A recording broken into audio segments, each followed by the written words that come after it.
Yung, tahu nggak kalau ada pendaki yang hilang 33 tahun lalu di Gunung Kerinci? Hilang selama 33 tahun.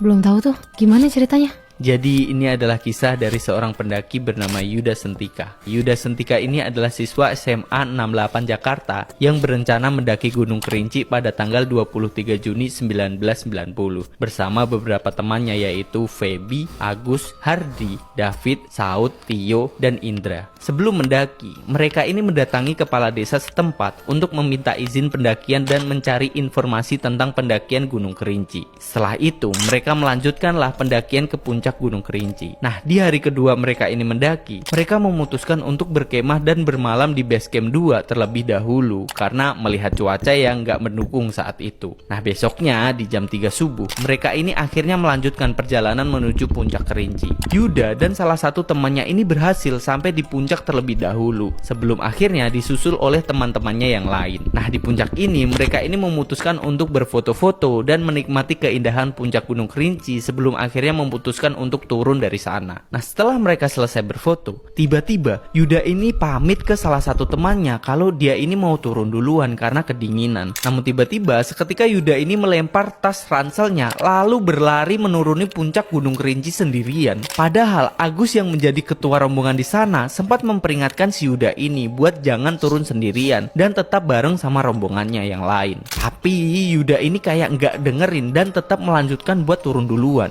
Nah, selang beberapa saat, rombongannya ini juga ikutan turun ke jalur yang Yuda itu lalui. Feby, salah satu rombongan yang ada di sana, tiba-tiba berhenti dan bertanya ke Agus, "Yuda kemana?" Sayangnya, Agus dan yang lainnya pun juga nggak tahu keberadaan si Yuda ini. Saat itu cuaca juga sangat berkabut, yang bahkan membuat jarak pandangan mereka ini terbatas. Nah, disinilah rombongan itu mulai ragu dengan jalur yang mereka lalui karena mengejar si Yuda tersebut. Sembari putus asa, mereka ini terus memanggil nama si Yuda, tapi tetap aja nggak ada jawaban. Feby dan Agus akhirnya sadar kalau jalur yang mereka lalui itu ternyata salah. Akhirnya mereka ini mencobalah mencari jalan keluar lain. Dan sampai akhirnya si Feby ini menemukan jalur yang benar karena menemukan petunjuk botol air yang digantung di pohon saat mereka naik tadi. Nah, akhirnya di jalur yang benar tersebut sembari turun, Agus dan rombongannya ini selalu memanggil nama Yuda. Tapi tetap nggak ada balasan. Cuman ada suara samar yang membalas panggilan mereka yang mereka sendiri pun nggak yakin itu suara Yuda